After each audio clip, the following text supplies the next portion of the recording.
Hey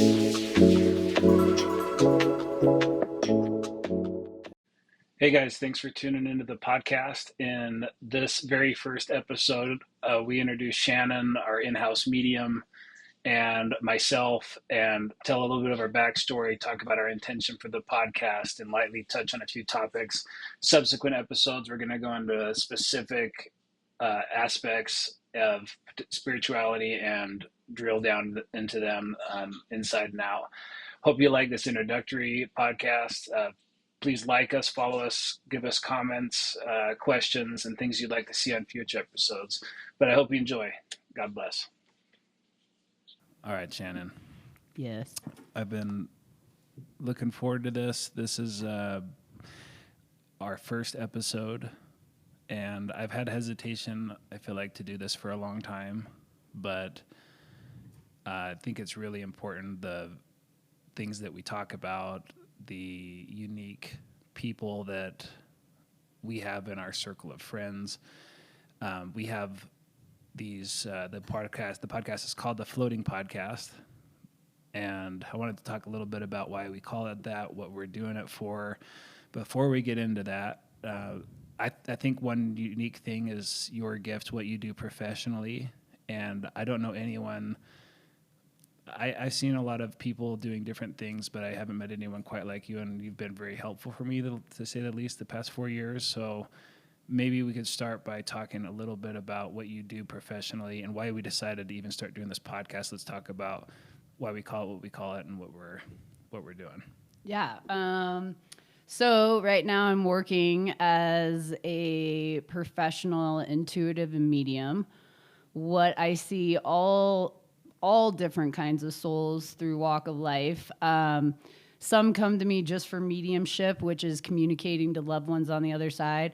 Some people just come to me to help with soul, what I call soul work, which is being able to see people at a soul level and helping them bring them back into alignment in their authenticity. Along with that is teaching them like how their thoughts are playing a part in things, what part of them is communicating, what they really believe, where some of these things have triggered, where they're holding on to and haven't been able to express their self fully. So part of my job is helping people. I always tell them, like, I'm kind of like a spiritual chiropractor, help bring people into alignment, giving them tools to help them get into flow states. I would say I hear a lot from my clients saying it's like therapy on steroids, because what I'm able to do with my abilities is bypass the egoic operating system. Although I can also see the thought patterns, I can see the limiting beliefs and helping them come into their true purpose. A lot of times for all of us, we're stuck in our own being. We can't see things. For a lot of times, everybody can see in their loved ones more of like, oh, here's a possibility, or here, move this, but it's hard for us when we're in it. So a lot of times what I tell people too is, I'm not telling you a lot of things you don't know. I'm just validating those things at a deeper level and giving you more, I have a better mapping because I'm not in there, I'm on the outside, so I can help guide through. And I'm here to advocate again for the higher self. Love it. And so the instrument that you're using is more of an energetic, bypassing the mind, going straight to the heart, straight to the soul. And we will at length, and this is part of the reason I feel like doing this podcast will be valuable, is understanding what that means, because I feel like it's even popular to say this sort of stuff, but put some meat to what that even means. Right. What does it even mean? What does it mean to do the work? You know, you have everyone on Instagram talking about do the work, and whatever. And that's not, my brain doesn't really resonate in either the brain or the heart to me. So a lot of this stuff and a lot of that I've learned from you from the heart area is unbelievable and super powerful. So to me, I feel like one reason I want you to do this is because there aren't many people out there that are coupling or explaining it very well, and certainly not relating. How does that relate to our general well-being, spirituality, the gospel? And when I say the gospel, I'm not talking just the Christian gospel. I'm talking the gospel worldwide. Right. And so that's one of the reasons I feel like it's really important for you to share your gifts. Yeah, and what's cool about that too is this isn't something I was seeking to do as a little girl. Like I actually wanted to be Whitney Houston, but that didn't work out. So I went into a whole practice. I got into interior design. When it got into that led me to lighting. And so I was running a business with my ex for about 20 years. So to come into this wasn't something I was like necessarily planning or seeking, but I came into this because I was overwhelmed. I was having anxiety, couldn't figure out what was going on. Also grew up very logical and practical of like thinking. And so I kept going in of like, why do I feel this way? Why am I riddled with anxiety to go to the grocery store? Like, why? That's ridiculous. And I had to start going through and being like, why do I feel like this? Where is this coming from? Literally starting to like go through and sort through everything. And I had no idea what I was doing at the time. I literally just wanted to liberate myself from anxiety. In that process, what I started finding was, oh my God, there's more to me that's going on. There's a bigger part of me than just my mind. Like my spirit is really powerful, and my mind keeps telling me like where I started realizing my anxiety was coming from was a lot of suffering, a lot of what I thought, what I had put into programming, whether from my family or society, all the things, and kept feeling so different at a soul level, but not understanding what that was. So on my own path, as I started doing it, a lot of like at the beginning was me realizing I was like, oh, I think I'm an empath, like not even realizing I had psychic or mediumship abilities, but just realizing, oh, I'm a big feeler, right? So empath is a big word that's been out there, and we've been talking about more frequently than probably in the past decades, which is empaths are people who are able to pick up other people's energy or any like in their environment. It could be there's empaths who pick up just on plants or animals or nature. I'm an empath on the spectrum. Very, very much I pick up everything. So even to the point of mediumship, spirit on the other side. Well, I didn't realize it at the time, but I'm super open walking around the world, and energetically I was just overwhelmed by everything. So when I originally started getting to like, I got to get to the core of this, I started being like, oh, I'm empathic. Well, what should I do as an empath? And it was like, start to meditate. I didn't even know what the hell that was. Like, I mean, I had heard about it, but I had never personally done it. And so I started trying to do that in my closet. And at the time, I have 3 girls, and they were younger. So I think Grace was like 12. No, actually, much younger than that. Sam was probably 2. Like they were still little, so they would teeter in and be like, Mom. So somehow I ended up going outside into the trees and finding a tree. I lived at the top of a mountain in the woods, and I don't know how I found this particular tree, but I started going outside because I knew they wouldn't come looking for me out there. And I started this practice not even knowing what I was doing, but dedicating every single day I started going out to this tree. And I would lean up and I would just start meditating. At first, it was very much like, okay, I'm going to lean back and I'm going to clear my mind. I'm going to go into these deep breaths and all this. Well, over time, what started happening is I started getting all these downloads, not knowing what downloads were either at the time. But I started getting all this information and reconnecting in nature in a way where it was like very much all these things start opening up.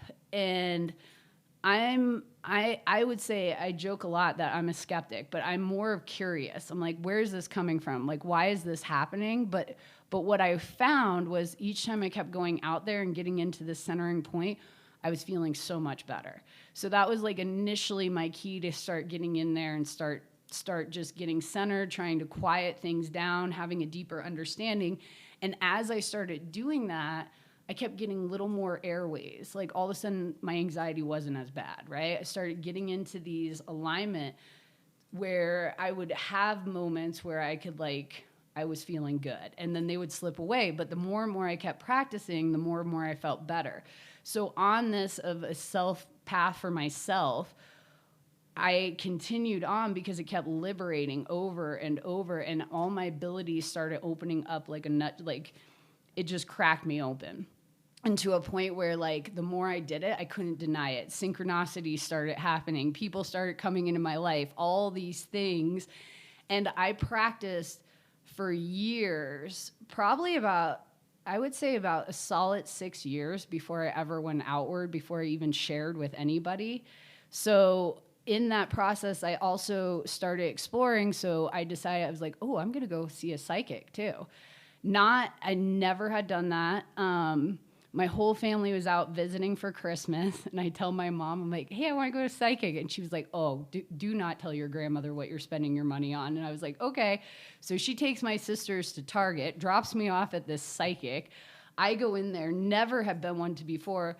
I walk in the door, and before I even get in there, she's like, oh, you're clairvoyant. And I'm like, oh, God, do I have a disease? Like, I didn't know the language, anything.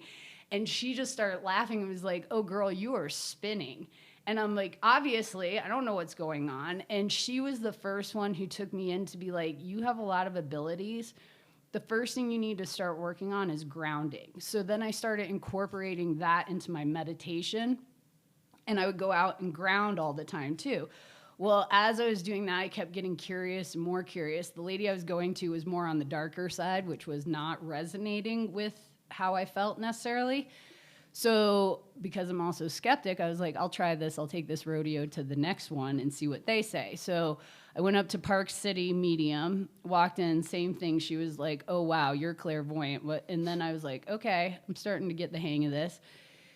I came in and she basically, from that first session, was like, hey, listen, I'm going to start a group, and invited me and handpicked a couple other people that she started training. And so again, no intention. It wasn't like I was seeking to do this. It was just like it took its natural, very organic.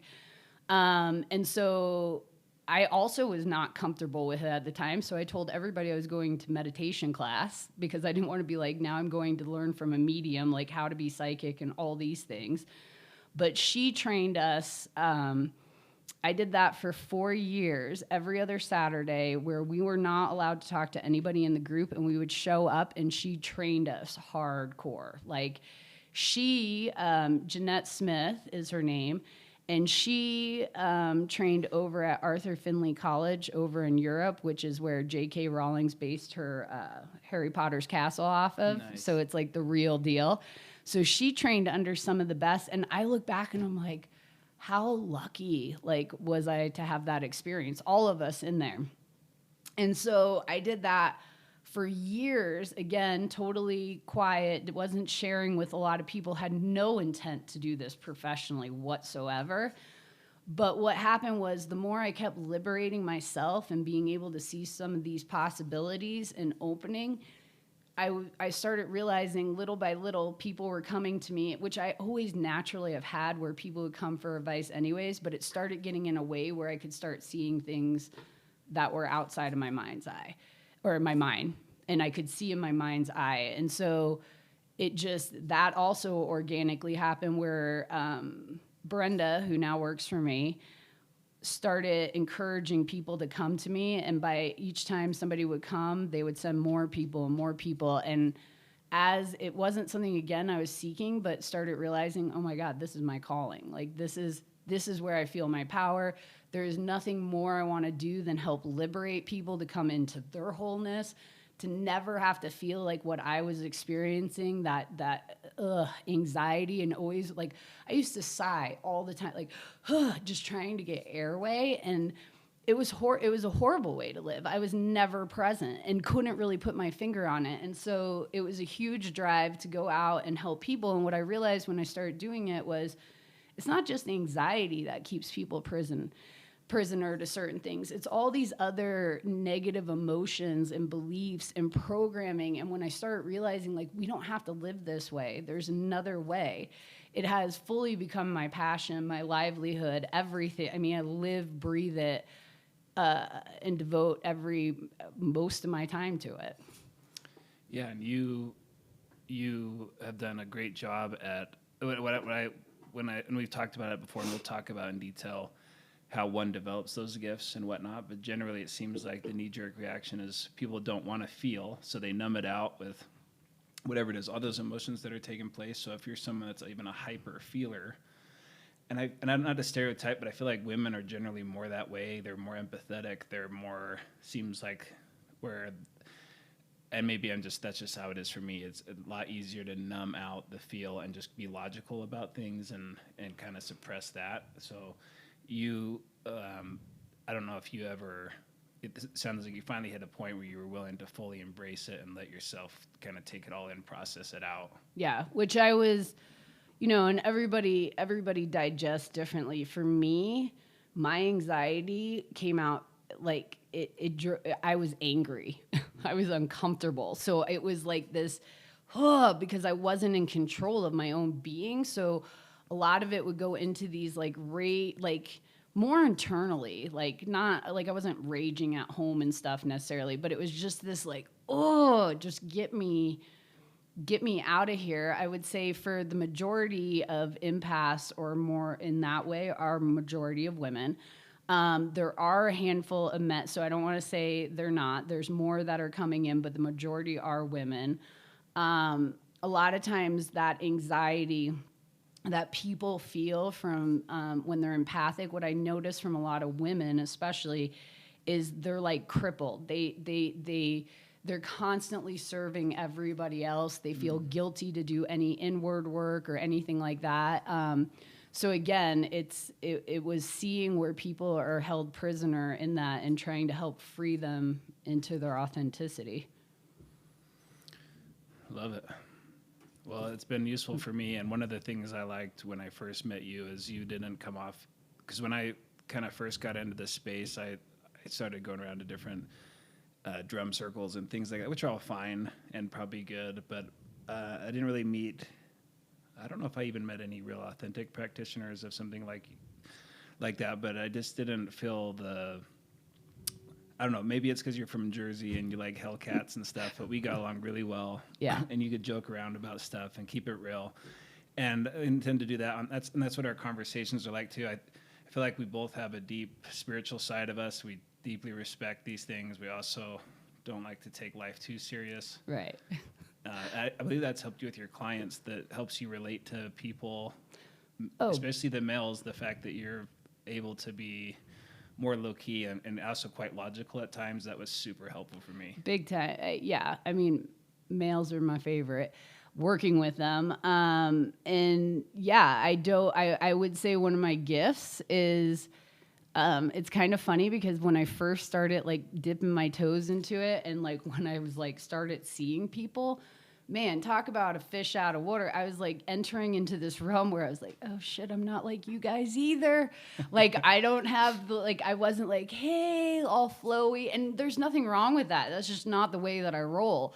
I believe what I've come to find as part of my gift is being practical and like no bullshit. Like I am definitely somebody who doesn't want to waste anybody's time, right? At the same time, I'm also very reverenced to the practice. Like spirit itself, I'm very reverenced. I also know that like I always joke around, like, don't get so heavenly, you're not earthbound, right? Like don't take it so serious, folks. And so I believe because of that, I also believe because this isn't something I was seeking to do, I didn't have this box of what I needed to fit into. And so I was able to come into it in my authenticity, but I'm not going to lie and tell you that there wasn't several times of like being afraid and like, am I doing the right thing? And even in that was a constant practice of honoring just truth as it was and not trying to be something else. And it was like, but what I'm saying is there was a lot of days at the beginning where I didn't have enough experience yet, where I was like, am I am I doing the right thing? Is this the way to come across? You also know me, like I am very caring and loving, but I'm not sappy. I'm nurturing in a certain way, but I'm not going to come over and coddle. And so that was something else that I was like, oh, is this okay for me to come in there? But what I found over time, especially working with the masculine, there needs to be logic to this as well. There's a balance to everything, right? And so in the spirituality, like what I'm trying to help people do at a soul level is bring in that spirit, but align it also with the egoic operating system where they're in flow and balance, and not one's necessarily overtaking the other. And if any of it is, I try to teach everybody to override with their soul over their thoughts, right? So that's where. Well, so an example of this so there's two pathways that I understand from the books that I read. There's the pathway of the heart, which is what you're talking about. It's the quickest pathway. It's what Christ taught. It's letting go of these negative emotions. It's bypassing the mind entirely. And then there's the pathway of the mind, which my understanding from the Law of One, that's more the Buddha approach. And for me, predating this stuff, I remember I was going through marriage counseling for like a year and a half, and every week I would meet this lady, and she'd be like, "Can't you see how she feels?" And she could have just been setting googly gut, whatever she said. I'm like, I don't know what you're talking about. I don't feel. Come to find out that I was totally numb to feeling emotion, things even more than the typical male. But I would say stereotypical male.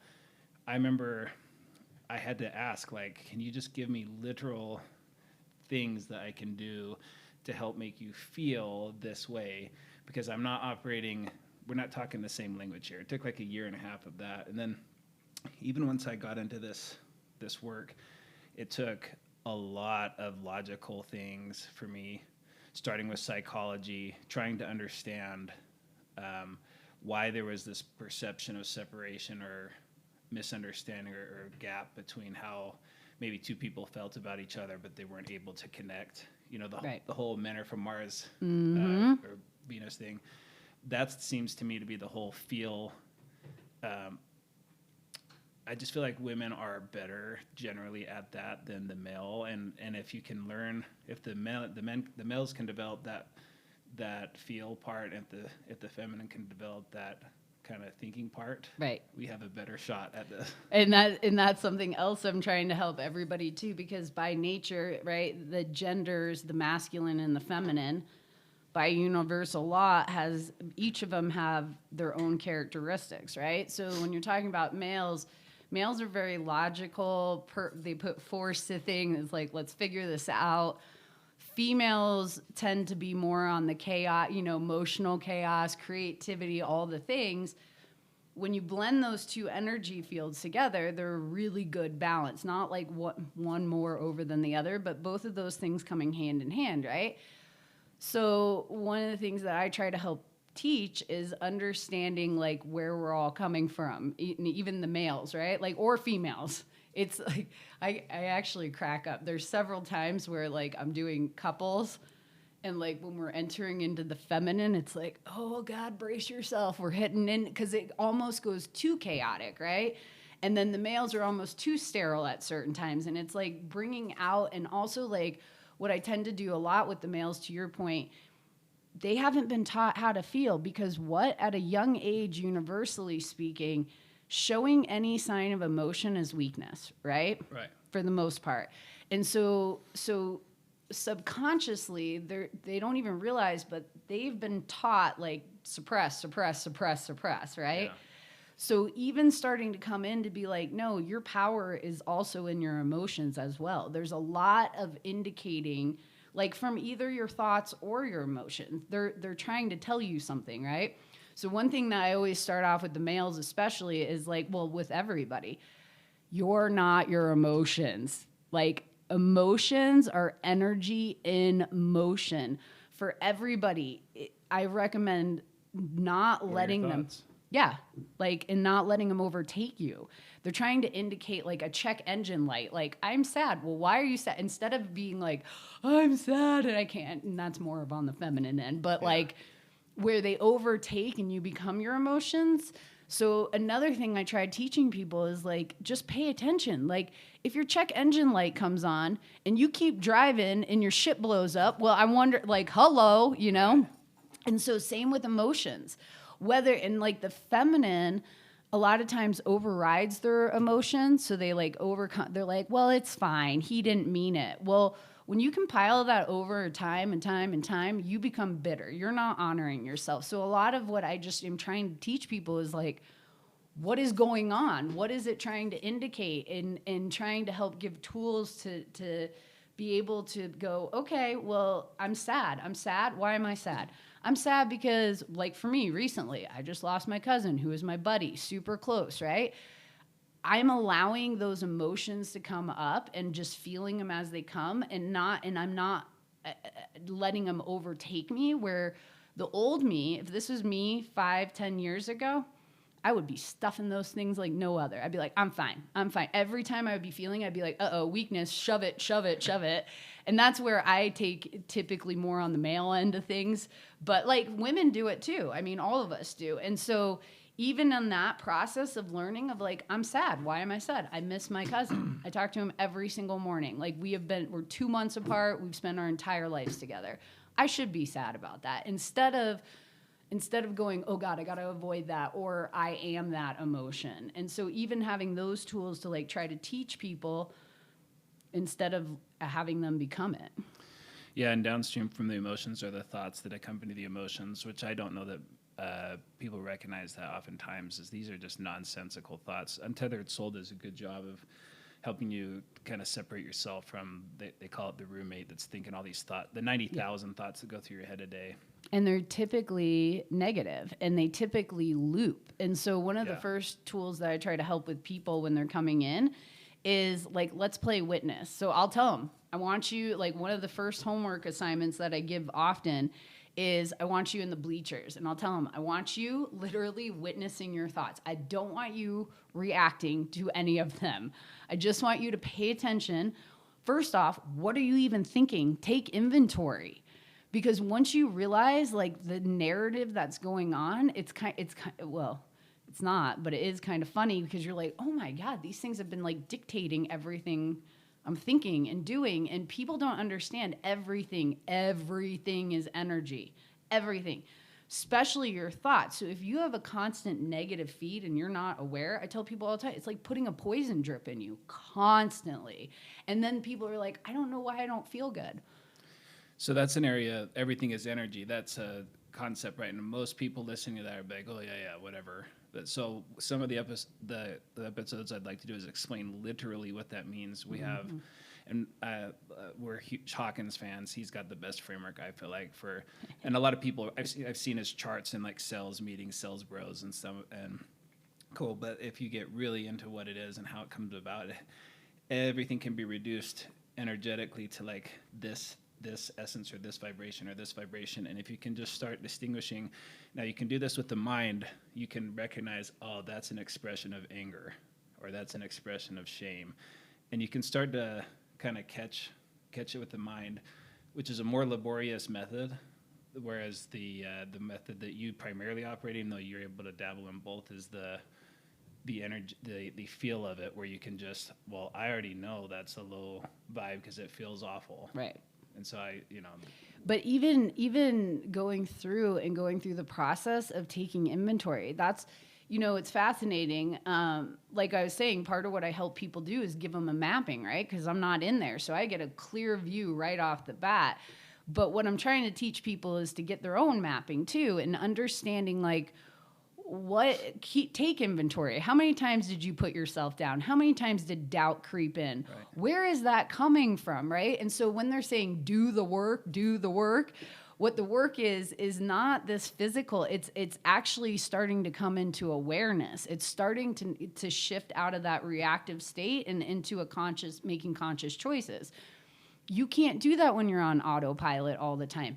And I would say the majority of people for the day, like, are about 85% to 90% that are sleepwalking. They have moments of awareness, but then they slip right back into the sleepwalking, right? So the more you can get into that awareness process, the more control you have. If it's just running on its own feed, how are you going to get a handle on it, right? So when people come in and I map things out, they're like, but how? I'm like, don't make it too hard. The mind is going to come in right away and tell you it's going to be difficult. It also wants to be in control and take, whether that's good or a negative feed or a positive, it wants to be in control. So it's going to keep telling you this is really hard. One thing that we talk about often, too, is that nothing from the spirit is hard. Nothing. It is metaphorically and physically light. period. It's nothing is hard for it. It connects to everything. There's access points all the way around. The only thing that's limiting is the limiting mind belief, right?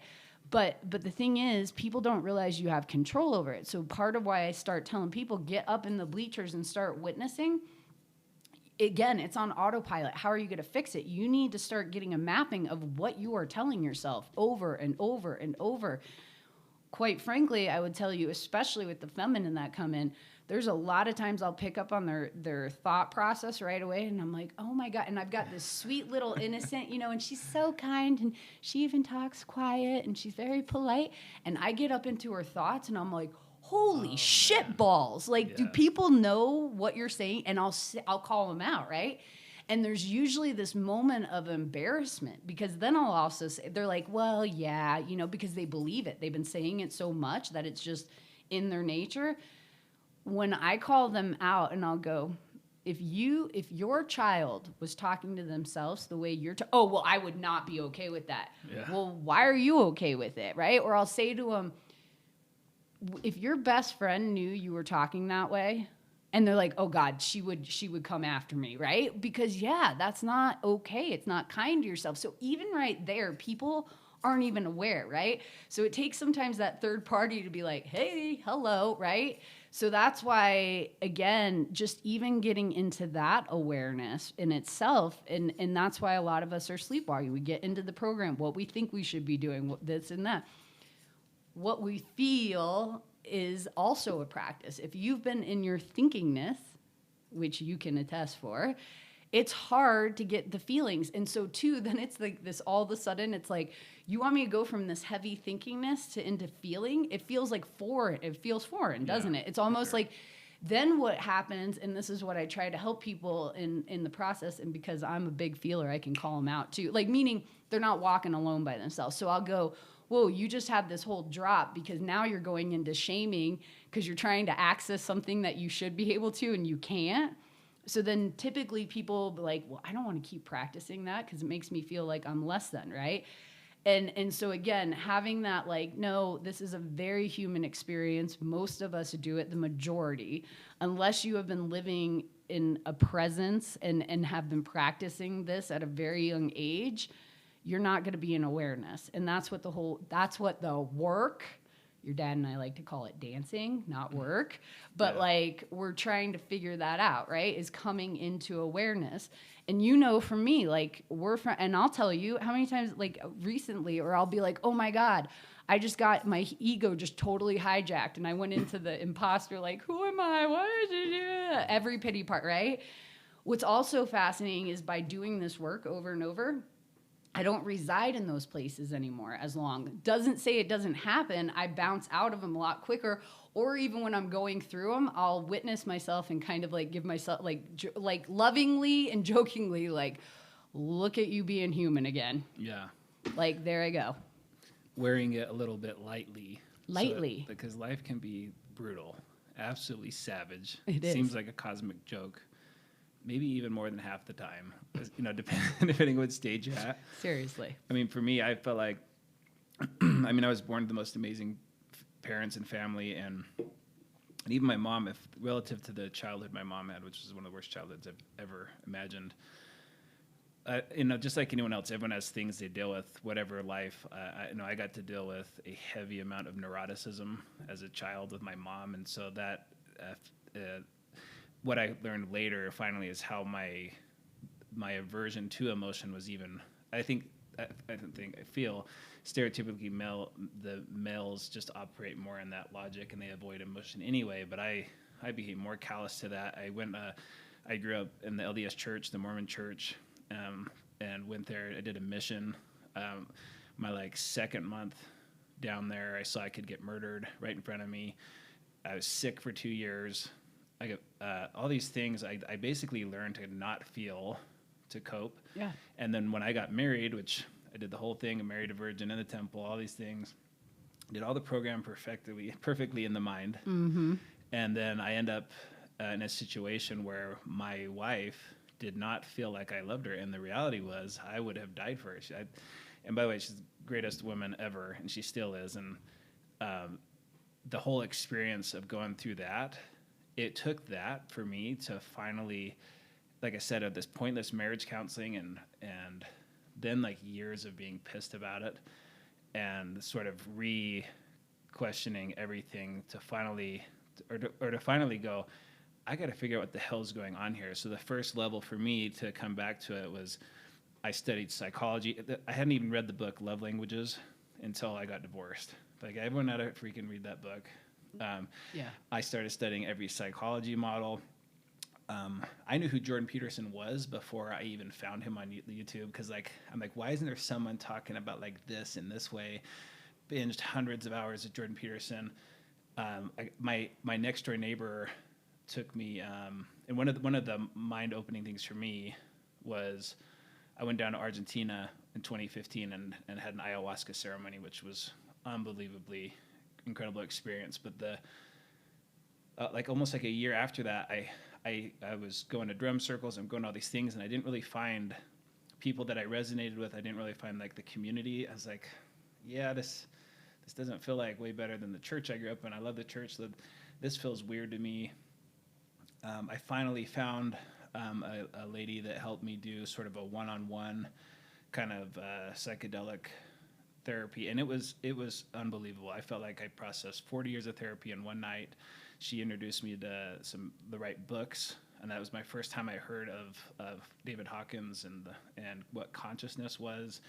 And then I binged all these other books since then. I'd say so for almost a decade, I've been reading, and I've even been replicating spirituality in my mind, which is one thing to know about something. It's another something to be something, it turns out. But which is the difference between knowledge and wisdom. Yeah. Right? So I thanks to you, somewhere about halfway, I would say maybe somewhere halfway along that journey, I come into your office, and I've got all the information I could ever need. I know exactly what the different emotional states are, blah, blah, blah. And I've fanatically studied this stuff for the purposes of alleviating my own suffering, right? Right. And it did take me quite far, and it did help me quite a bit. But then when I got into your office and you were able to, and I needed you for years to just help me understand what is it exactly that I feel, which sounds like a silly thing to be asking somebody. But I'm telling you, like, I people listening, unless you've been there, and most people are probably there, they just still don't know what I'm saying. Right. But your intuition knows everything. It knows the right thing to do. It knows if you're in the wrong job. It knows if you're in the wrong relationship. It knows if you ought to be doing this. And we'll talk in detail in some of our episodes of why that is. Yeah.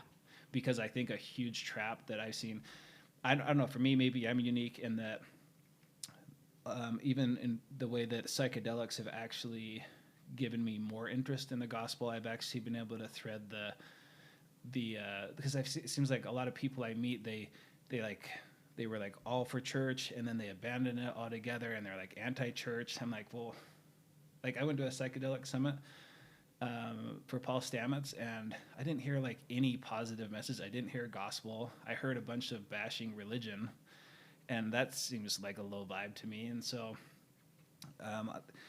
the things I want to talk about on the podcast are how to help people, because a lot of people, the other place they go, it's either this like nothing matters. I'm gonna do whatever I want, because obviously whatever I did at religion was all wrong, and that's just not true. Right.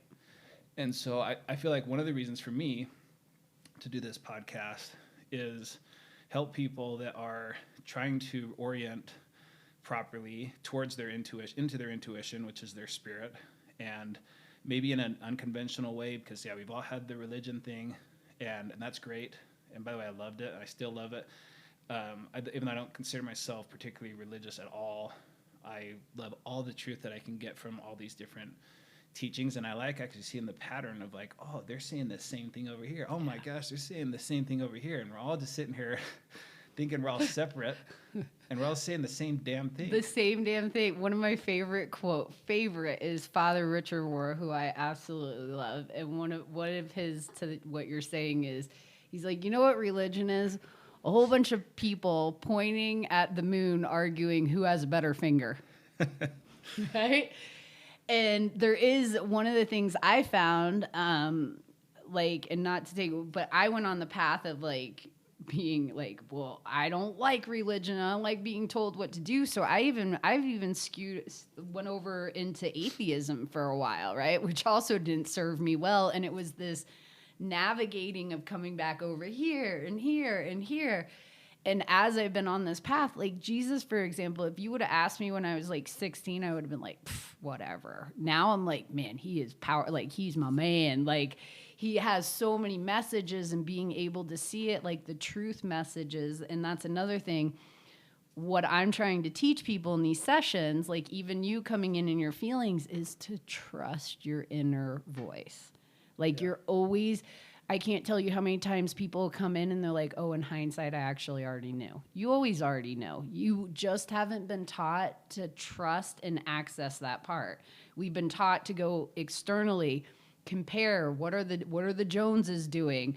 Did I go to church and do all these things, right? But is it hitting our truth? Is it hitting where it's bringing us into wholeness and we're feeling complete, right? So that's my whole purpose, because when I talk about coming into wholeness too, what I mean by that is are all of your parts aligning in that moment? Is there any part of you that is like conflicted? Like, is your mind conflicting with your spirit? Is your spirit not agreeing with your thoughts or your body or whatever? And really starting to ask yourself, what is my centering truth? And if you don't know it, that's okay too, because part of this process of coming back home, and this is what I call it, like the whole process is Operation Liberation, but it's a homecoming. It's coming back in and actually going through all the things you've been told, and do I actually believe this? Where is in all of us, our sovereignty is within. It's not out there, right? Right. So part of what we will be doing, and I feel like part of the reason we call this the floating podcast, or the reason, is because ever since I've been on that pathway of trying to learn and absorb new information, like the type of people that just like have floated, and I floated to yours, and we've been blessed. It's just like this crazy serendipity. And then we're also really floaters. Yeah. So we actually like in the summertime, we go up on a mountain lake and we'll float on the most majestic lake, no boats on there, just like a still thing. We'll make like a little island, and we'll sit there and talk all afternoon, and then I'll whip up tacos on the beach, and it's literally my favorite thing in the entire universe. It's better than Disneyland, anything you could imagine. I don't care. Floating on a lake, tacos, just talking, the existence. Food for the soul. Food for the soul is the coolest thing to me personally. I agree with you. And I just want to talk about it real quick, because I just think that was the coolest moment too. I think you weren't even in like your second or third appointment, and you're walking out and you were like, hey, you want to come float? And I was like, most people would have been like, what the hell are you talking about? But as soon as you said it, I was like, but you float? You're a fellow floater? And so as a kid, I grew up like right on the shore. So I spent all my summers on the beach all the time, and in a pool. My parents had a pool. So when I came out west, I was always craving, like, where's my beach club? I just need to float. But the same thing, I wasn't out there doing activities, just floating. And so to find somebody else who was of the same nature, or a fellow floater, it was pretty funny. And so since then, I feel like last summer too really started becoming a thing, like where more and more people started coming, and it's growing. And to your point, I love it, because we're just being, but having these really deep conversations in a non-judgmental space. People are throwing all sorts of things, from like, whether we're talking about emotions to talking about spirits on the other side, to this esoteric, like really deep things, talking about hell, if comps there, like all the things, right? Which is such a beautiful place to be able to get curious. Yeah, and so the other reason that it's fun to get a community of people is then you don't sound nuts, because a lot of the stuff you're talking about is way out there. And I got to preface by saying, this isn't hey, listen, we know what we're talking about. This is the humble search for the highest level of truth we can attain.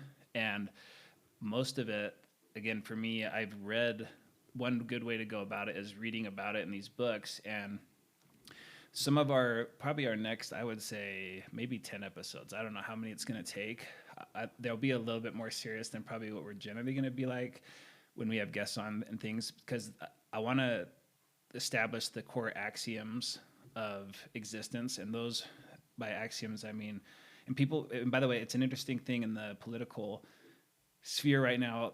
A lot of people it seems like society is re-questioning everything. It's like the moral fabric's being challenged, the way that our government works, and we'll probably have an episode on the ethical or lack thereof of the way our monetary and debt system works. And like we are actually in a more sophisticated form of slavery, in my opinion.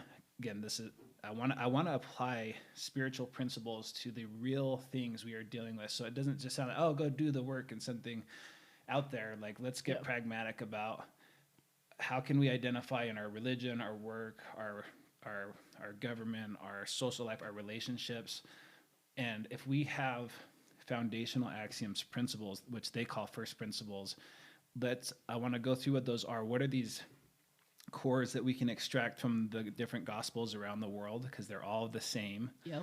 And if we use those, we could basically distill whatever we're talking about down to, if we can find the essence of it or the principle behind it, from there we can extrapolate and potentially offer a higher level of truth for our own well-being. And if anyone wants to float with us and do that with us, then we're going to do it together, and hopefully build a community where we can talk about anything on the table. Anything. And I love that. And I would say one of the things I'm so grateful for of like our relationship and when we met was the way that you can, your intellect on the spiritual side, right? Like you are able to articulate things that I have a hard time even grasping, but I can intuit into it, right? So for me, it's like this beautiful blend of like where I'm learning from you as much as I feel like you learn from me, which is a really beautiful exchange of energy. I also feel like our fellow floaters, what's also so cool is like not coming in the ego of like, we got this figured out, is a very, again, curious space. Like, tell me what your thoughts are. What are your beliefs on that? What have been your experiences, right? Like, I feel like it's a very beautiful, what we've been able to bring together is a non-judgmental space, which is really actually loving awareness at the core, which gives people this space. Like, I feel like our friend group, the souls in there, have been able to come and like for everybody, it's different. It's not all across the board, but at certain times have been able to receive something, the support in there, giving even a place to be able to express your thoughts or your beliefs without feeling like you're going to get judged or like slammed down. That's why things are so limited, right? Like we get stuck in these echo chambers because everybody's afraid to like say how they actually feel. And so what I hope, to your point, is that we create this space, a community where we can talk about the things. You said a really good point. The essence, man, it is the core of everything, and it's something that we don't really focus on. So talking about like, what is the essence of this? How do people feel? How are people reacting? From spirituality to, we can bring that in, like you said, incorporate from politics to marriage to relationships to the way we treat the environment, everything. So that wholeness piece, again, with my whole purpose, I believe, coming to this earth plane now is to help liberate, like bringing people into their wholeness, to help free them so they're not having to be stuck in these programmings or whatever that is, right? So what a beautiful opportunity. Yeah, so one of the axioms that I want to do an episode on is that all suffering stems from separation. Go into the Adam Eve story. Go into that. Amen. Everything's just so. Also, the common thing when anyone that's read about a high level of truth or had a really huge breakthrough in a deep meditative state or a spiritual experience, they instantly go to love and serve others. And the idea of this liberation idea, all suffering actually stems from these egoic beliefs in the mind and all this stuff. So if we can help even whatever this community ends up being, talk about this stuff in a real great way where we're integrating religion, the non-religion, because we all are. Because we're all connected. There is actually no separation, only the belief that there is. So Right. so when you're talking about sin and suffering, what I've experienced is it all comes from here. Not saying that hardship, but like it is. It's a belief, and it's starting to open up things to realize like, oh wait, we're all connected. I have access to these things. And that what it giving the tools to bring into wholeness, because again, we're not really taught that, especially here in the States. I agree. And the structures that have been built around the other paradigm, or there's some dragging structure, all of our structures, education, government, religion, that are built upon they've kind of got these ways that are outdated, to say the least. Mm-hmm. And what does that even mean? I want our episodes to talk in depth about that. What's the higher form of worship? What's the higher form of spiritual embodiment? Ultimately, because we all want to suffer less. It's a selfish goal, capital S, selfish goal, what we're wanting to do. And again, the hesitation to do something like this is, I feel like it's been so nice having it be a private thing, and I certainly don't know the answers to everything, and it's not exactly something that, to publicly talk about this stuff, but I feel like we've talked about it enough now. I would love to have anyone that wants to join in on our float parties talk about it, ask us questions, any topic you want, whatever, well, not any topic, but anything that's going to be beneficial. I don't know, any topic, maybe. I mean, that sounds like a challenge. Yeah, well, I don't know. Anyone that knows me well, my work friends have been so great. Everyone, I'm just grateful for everyone in my life up to this point. I've had, like I said, I was married, and I had the greatest women ever, and we're through this process. I still feel the same way, the same amount of love I did on our wedding day. We just aren't married anymore, but it's this crazy cool thing that she's got more kids, and I love them. And just everyone that's helped me along the path of development, our friends that are at our float parties. Which is so beautiful, because love itself, love is the only energy field that keeps expanding.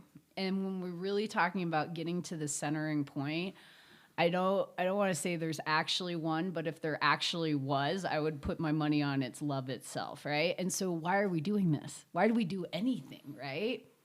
So to be able to, like, again, come into this wholeness, come into loving awareness, giving this opportunity to create a space, which maybe it's like taboo or people are embarrassed to ask certain things, like just creating a safe space where everybody is able to bring everything to the table, and like, why not get curious?